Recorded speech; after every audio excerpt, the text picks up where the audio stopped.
We've already had the Midlands Masters. Nottingham Forest won that one. And then we had the Northern Masters. Aberdeen won there, beating the favourites Middlesbrough in the final. And that was another trophy for Willie Miller. And both Forest and Aberdeen have booked their places in the British Masters at Wembley in October. Now we're north of the border for the Scottish Masters here at the Braehead Arena in Glasgow to see who's Wembley bound next. Good evening. Well, it's the turn of pros and ex-pros of 35 years and over to take centre stage here at Braehead tonight. It's the Scottish Masters six-a-side. 4 teams taking part tonight. We've got Rangers, Celtic, Dundee United and Hearts. Now the players arrived here at Braehead Arena this afternoon. Some famous faces amongst them. I'm sure you'll recognise a few. Who's in there? Well, there's Mark Hateley, a former great Rangers player, and he'll skipper the Rangers side tonight here at the Scottish Masters. And Andy Walker, once of Celtic, and of course he turns out for Celtic tonight. Paul Hegarty, once the skipper of Dundee United, and he will once again skipper Dundee United tonight. And Robert Fleck, formerly of Rangers, Chelsea and Norwich, he plays tonight. And there's McCoist, he's turned up. Well, that's a surprise. Maybe not. This man has turned up. He's Chris Kamara. And of course, Chris, you've been at the previous 2 Masters tournaments. Let me emphasise this again. Rangers, Celtic, Dundee United and Hearts. How badly do these players want to win this tonight, Chris? Desperate. Been speaking to a lot of them throughout today, and Rangers let themselves down the last time they played in this six-a-side competition, so they want to do better. But I think Celtic, Dundee and Hearts have a lot to say about that. You're going to be speaking to the players as the tournament goes on tonight, Chris, we know that. But what about the tactics? What are the ideal tactics on a night like this? Well, keep your fitter players on as long as possible, but your older players, make sure that you're just 2 minutes at a time. Willie Miller did that for Aberdeen. Aberdeen went on to win it. We've got 4 teams. They'll play each other once, and then the top 2 will contest the final. Let me put you bang on the spot. Who will contest that final tonight and who will win it? Well, I think it'll be Rangers Hearts, and I think I've got a sneaky feeling for Hearts, but I've known to be wrong, Jim. You're going to take Hearts. Okay, Chris, thanks. Okay, well, let me just remind you of the rules of this tournament. We have 4 teams taking part. They are 11-man squads, and it's 6 per team on the pitch with rolling substitutions. It's 8 minutes each way with a 1-minute half-time break. There's no offside, and 1 player must be in the opponent's half at all times. Now you can vote for the person you think is a player of the tournament tonight. I'll give you the telephone number to call later, but there's a great prize for you should you be the lucky caller and get the right player once you've come through tonight. You can win a VIP trip to Wembley for the British Masters in October, and you'll also win the signed jersey of the top player at the Scottish Masters tonight. Okay, let me re-emphasise once again, 4 teams tonight: Rangers, Celtic, Dundee United and Hearts. They play each other once, and the top 2 meet in the final. First up, it's Celtic against Dundee United. Let's join Jim Proudfoot, and alongside him, former Rangers player Trevor Stephen. Thanks very much, Jim. Trevor is one of 23 former internationals that's alongside me tonight. If the incentive wasn't big enough for Rangers, now you've got to try and prove Chris Kamara wrong as well, Trevor. Well, if we get to the final, we've certainly done a lot better than we did the previous time that we've competed. And I'll tell you what, there's a lot of tension and anxiety amongst the players because they know how tough this is. It's really, really difficult. It's quite intense, but it'll be competitive as usual, and we all want to do well in it. Well, let's have a look at the teams for the first game. Celtic against Dundee United, and the clock has turned back to the mid to late 80s for this Celtic side. Only Andy Walker has played for the club in the last 10 years. Billy Stark, however, has been assistant manager at Celtic Park in more recent times. The Dundee United side contains 6 of the squad that won the league title for the only time in the club's history in 1983. One of those, David Neri, played more than 700 games in 21 seasons with the Terrors, including a record 76 matches in Europe. Well, no doubting the man most experienced in the green and white, Murdo McLeod, played nearly 400 games in his 9 years at Celtic Park. He lines up against one of his former teammates, Jim McInally, in this first match. McInally, the only former Celtic man in the United side. Well, tonight's referees, as always for the Masters, 2 Yorkshire officials, Kevin Lynch and Steve Lodge. And this week it'll be Mr. Lynch that referees the odd games. Steve Lodge will spend his time making sure that there is at least 1 player in the opposing half at all times. We call it the goal hanger rule. It has been well policed by both officials so far, and the Scottish Masters gets underway with Dundee United. Here's an early touch for Bannon. Andy Walker showing him inside. Now Bannon with the shot. And Ian Andrews makes the first save of the night. Well, Eamon Bannon will be happy with that. His first chance at goal. Good strike, but not causing Ian Andrews too many problems. It's McLeod. Couldn't get the return ball though, cut out by his opposite number 6, Eamon Bannon. Bannon beats Walker. It's been a bright start by Dundee United. Andrews again makes sure with his hands. Well, Eamon Bannon's had a good goal scoring record in his career, you know, and he's not frightened to have a shot. Shoot on sight seems to be the policy so far. Bannon did in fact get 72 league goals in almost 300 games for Dundee United. Fine record, as Trevor was saying. Now employed in more defensive duties, but he'll be able to bring the ball away. Here's Dodds. Now Bowman tried to side footer into the net, didn't quite have enough power to come back to Bannon off the boards, and Celtic will be able to bring it away. But it's been a bright start by Dundee United. It has been a very good start. The tactics really is to keep a hold of the ball as much as possible, make the ball do the work. It's quite tiring out there. Well, Ian Andrews has seen a lot of the action in the early stages. That's 4 shots that Dundee United have had on goal already in the opening 90 seconds. So far, Andrews yet to be troubled, the only Englishman in the Celtic side. Suspicion of handball as Andy Walker played it forward. The referee happy that Celtic had advantage. Is McGarvey. Walker waits ahead of him, but again there's no way through this steadfast Dundee United back line. Dave Bowman picking it up for the men in orange. Well, Dundee United have made a nice start, nice and comfortable. Eamon Bannon, we see him there again on the ball, and that's what you want. You want to keep as much possession as you can. Now Stark, Walker.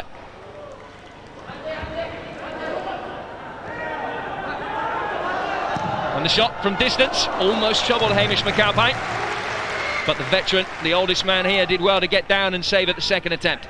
Yeah, Murdo McLeod coming through there. He did that many times for Celtic in his career. Come on late to a ball, just play it across the box, and they've reckoned to have hit the goal from there. Murdo McLeod suffering the ignominy tonight of having his name spelt wrongly on the back of his shirt.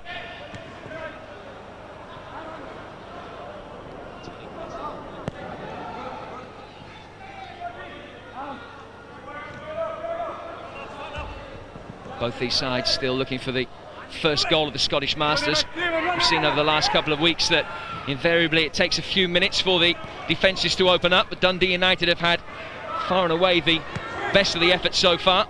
Here's Jim McInally. Now Dave Bowman, who's just come back from a spell in Hong Kong. Bannon. Dodds hoping to turn, and he has turned. Shot deflects away. Did you call that a turn? 3-point turn.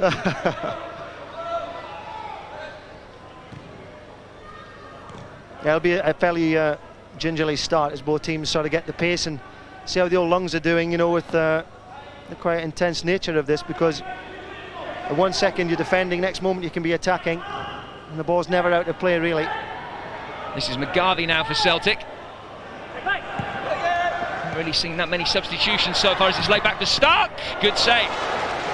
And it was creeping in. McGarvey off the boards, and another good save by McAlpine.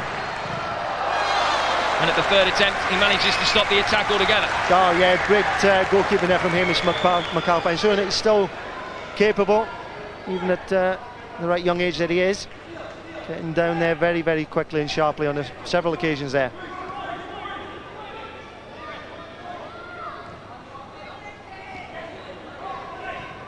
Pettigrew. Eamon Bannon has seen a lot of the ball in the early stages. Pettigrew again. Good run by Bowman, who was well picked out. Holt with the shots, and Holt with the first goal of the night. Some strike from John Holt. Yeah, superb strike from John Holt. Ball played back to him there by Dave Bowman. But it was good play from Dundee United. Kept hold of the ball well, stretched Celtic a little bit. But that's a really good finish. Decided to go for it, didn't hold back. And Ian Andrews could only clasp it thin air there really. John Holt was hardly prolific in his time at Tannadice. He did get 17 league goals in some 14 years. 43-year-old, he's still there now, working as a community development officer. McAlpine stops the Celtic equaliser. I'll have to see how Celtic react to that now, because when you go goal behind, you tend to try and chase the game a little bit instead of being patient. Pettigrew couldn't get the ball past Ian Andrews. One man who will be happy with the start is Davy Dodds. He's with Chris Kamara. Davy, it seems to be a shoot-on-sight policy tonight, and it's worked. Well, so far anyway. I think it's really hard going out there. I know it's a lot of sweating and that, and the surface is really good to play good football. But it seems we're getting the size of the goals, which are bigger than normal on a five-a-side football pitch. I think it's shoot on sight, anything within 20 yards. Well, you had a shot yourself, it was blocked. I don't think I would have made the goal, to be honest. But once I get my second breath, I think it'll be a lot better. All right, you're outsiders tonight. Do you fancy yourselves? Well, I'll wait and see. I think anybody could win it, to be honest, any of the 4 teams. I think that the age groups about level, so just whoever plays well on the night, I think, you know. Good luck, thank you. Thanks very much. So a good start for Dundee United as we approach half-time in the first of the 6 league games tonight. You have to wonder when Davy Dodds is going to get his second breath, though, don't you? Week on Thursday, apparently somebody's got him this week. Billy Kirkwood. Now John Holt, scorer of the only goal of the Scottish Masters so far. Now Pettigrew. Dundee United making Celtic do all the running so far. Yeah, good tactics from Dundee United. They've got the goal. Celtic need to chase it, get a bit of possession. And of course they can't play without the ball. Dundee United playing it right. Taylor back to Holt, whose effort this time works perfectly. It's a through ball, and it's 2-0. Well, it's been a fine start by the Terrors. A wonderful piece of play by Holt, and Billy Kirkwood doubles the advantage. Oh, sniffer there, sniffer Kirkwood, no problem at the far post. That's the Pomo position. Get on the goal scoring act there, Billy. Well, Celtic all of a sudden have got a lot of work to do. Regular devotees of Masters football will know that a 2-0 lead is by no means unassailable, particularly in the Midlands Masters in Nottingham. We saw a 2-0 scoreline overturned on 2 or 3 occasions. The early signs are that Celtic have got a lot of work to do if they're going to put their place in the final. Alpine hasn't been that troubled as yet. No, there is plenty of time yet for Celtic. They just need to make sure the next goal is theirs. And that'll bring them right back into it. But if they do get stretched, Dundee United have shown already that they will shoot, and they have scored a couple. Long ball from the back is from David Neri. Here is Dodds. Now Bannon. So the clock ticks down towards the turnaround in this first game. And it's been a fantastic first 8-minute period for Dundee United. 4 shots in the opening 90 seconds. They didn't score any of those, but they do take a 2-goal advantage into the break. The first scored by John Holt, a screamer with his right foot, and then Holt the provider for Billy Kirkwood to double the lead just before the break. Trevor Stephen. Yeah, I think John Holt will claim that as a cross as well for that second goal for Billy Kirkwood. I think not, but nonetheless, good first half from Dundee United. No real rest. The players will turn around straight away, get cracking with it the second half. And a lot of it is to do with stamina, how the teams react to the tiredness. Well, talking of reacting to tiredness, Hamish McAlpine at 52, the oldest player to have played in the Masters for some while, and certainly the oldest by some 4 years in the Masters that we've seen so far this season. Dundee United goalkeeper did take a leisurely stroll from one end to the other as they turned around for the break. They might have some defending to do at the beginning of this second 8-minute period as the ball's driven across. And then his near post, McAlpine, got his angles right to make sure that the shot from Danny Craney didn't beat him. Yeah, he's doing well. Hamish McAlpine's looking really solid in the goal for Dundee United, and that'll make his team nice and relaxed as well about the situation behind them. Under no real great threat at this moment in time. Good link-up play between Dodds and Bannon, but the final ball wasn't quite there, and Celtic will be able to bring it away once more. And as Trevor said, this next goal's so important. Craney shot deflects away. McAlpine comes a long way out. Well, what's the referee's verdict of that?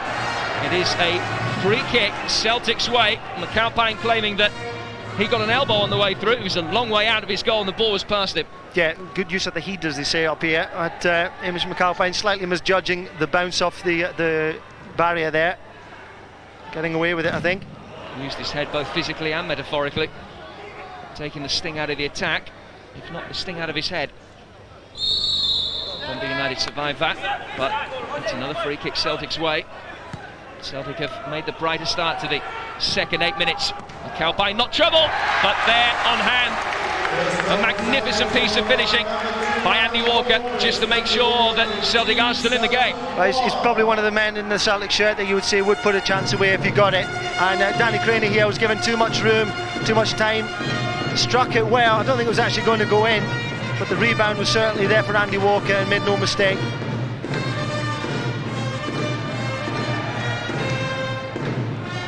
Fine save by Ian Andrews. Make sure that it is still just a 1-goal lead. Here's Stark. Celtic looking for an equaliser. Here's Craney again, caused the problems a few moments ago. McAlpine judged the reaction and the rebound of the ball off the boards much better that time. Let's go back downstairs to Chris Kamara. This time he's with Frank McGarvey. Chris? Frank, Celtic don't like to do anything easy. Yeah, we're giving ourselves a hard game here, losing 2 goals earlier on, but we'll come back. That's the way Celtic are. Well, the good news is Aberdeen were 2-0 down in their first game and they came on to win it last week. Well, I hope that's the same for us. Yeah, do you think you've got a chance? Well, it's very even because the players have not played this game before in this kind of surface, so it's anybody's game really with the 4 teams. Are you in good shape yourself? Well, I play 5 sides myself, but I'm getting a bit old now, so it takes its toll. All right, thank you. Right, thank you. Frank McGarvey saying he's getting a bit old now, 44 years of age, not the oldest here, but has to be said, not the youngest of the Scottish Masters on duty. He's made a fair point though, Frank, that it does take a little bit of getting used to when these guys have not played on this surface before. It does tend to slow up a little bit. See the ball played across there from Murdo McLeod, and turning with the ball is not easy either. It does take a little bit of getting used to. Trevor, how much do you talk about it between yourselves, how you're going to approach things tactically? Oh well, we haven't talked about it yet. We're on next, so it's going to have to be quick and pretty intense, our conversation, I think. Here is McGarvey for Celtic, chasing the game. Will that be an omen? Chris alluded to it there. Aberdeen 2-0 down in the first game last week, and they ended up winning the tournament. Can Celtic perform something equally miraculous as Stark tries his luck? It was good defensive work done by Dave Bowman. Did just tap his ankles on the way past. Now Bowman has to retreat 5 yards. The free kick also has to be taken within 5 seconds. Not the best of shots from Craney. McAlpine though had to be very alert as the ball again caused him problems as it came back off the board. You get some awkward bounces off the board and you have to be alive at all times. Good defensive work this time by Stark. Little grin from John Holt, probably after the push in the back.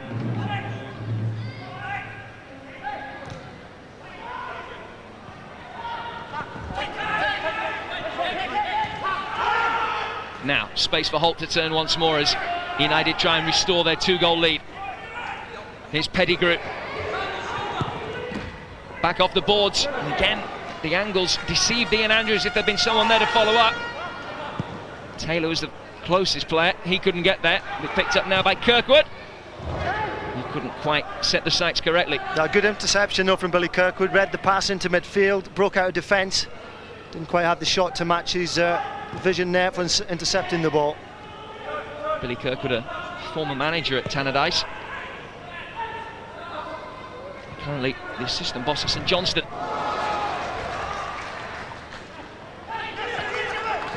Helping it was that whacked that one in on goal. Yeah, good block by Davy Neri at the back. Now, bad mistake, and here's Stark as it opens up for him. Good save. Best save so far by McAlpine. Yeah, had to make that save because Billy Stark had picked his spot there. Hamish McAlpine equal to it. Now Taylor. Pettigrew is the player that's in support for him. McInally finding Bannon. Bannon again. We've already seen he needs no invitation to shoot. Pettigrew takes it onto his left foot, just trying to angle inside the corner. Standard back pass rules apply in Masters football, incidentally. When that ball was played back to Ian Andrews, he was in no position to be able to pick it up. Now McGarvey.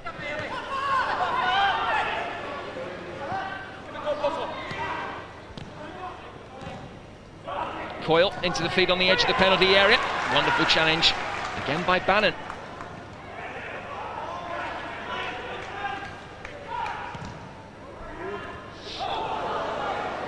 Very casual from Well, McAlpine. he can do no wrong, can he? Because that was a difficult ball to deal with. He was on his goal line as well. No room for error there from Hamish. Taylor. Now all of a sudden Dundee United have a man over. Dodds is in the centre if the ball can be knocked across to him by Neri. Here is Dodds. Beautifully played, and that is a fine goal which surely seals the victory. Alex Taylor making it 3-1. Great finish there from Alex Taylor. Great 1-2 with David Dodds just there. David Dodds' touch just made it for him, but it was a cool finish. And that's a vital goal for Dundee United. 1 minute left. Beautifully side-footed home. Just a minute left for Celtic to redress the balance. And of course, if you lose the first game in a league with just 4 teams, you're really playing catch-up all the time, and it makes it nearly impossible for you. Yeah, it's like any tournament football. It's like the European Championships will be come the weekend. You know, you lose that first game, then the pressure's really on you to do well. Very close. McAlpine got lucky again as the ball bounced back to him.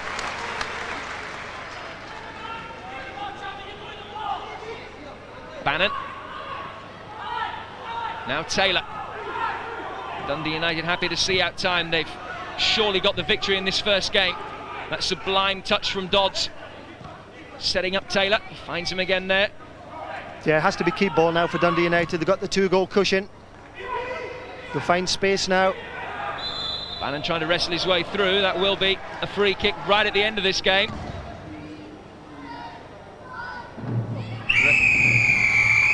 In fact, Kevin Lynch has decided there's no time. Dundee United won't be too bothered. They've got the 3 points from the first game, a 3-1 victory over Celtic, hard earned. They started much the brighter of the two sides, and Celtic couldn't quite ever get themselves back into it. Let's go back downstairs and hear the view of the Dundee United players. This was the goal from Andy Walker, which made it 2-1 and gave them hope. But then Taylor got the victory, and Paul Hegarty is a delighted Dundee United captain. He's with Chris Kamara. Paul, fabulous start. Good start, Chris, yeah, but try to find the pace of the game, and obviously it's all new to us. But yes, we're delighted with the 3 points, but like everything else, you've still got Rangers and Hearts to play for, Chris. The third goal's a wonderful goal. Interchange pass with Billy Dodds and then a great finish. Nice 1-2s around about the box, and obviously it was well tucked away with Alex, so just really delighted with the result against Celtic. Yeah, well, good luck. Do you think you can win it? Oh, it's like everything else. It's too early to say, Chris. All right, thank you. Thank you. Very diplomatic, Paul. So we've had the first match and we've seen a 3-1 win for Dundee United. So United immediately on 3 points, but it's a first match defeat for Celtic. Well, next up, we're going to have Rangers, skippered by Mark Hateley, against Hearts. Join us again at the Scottish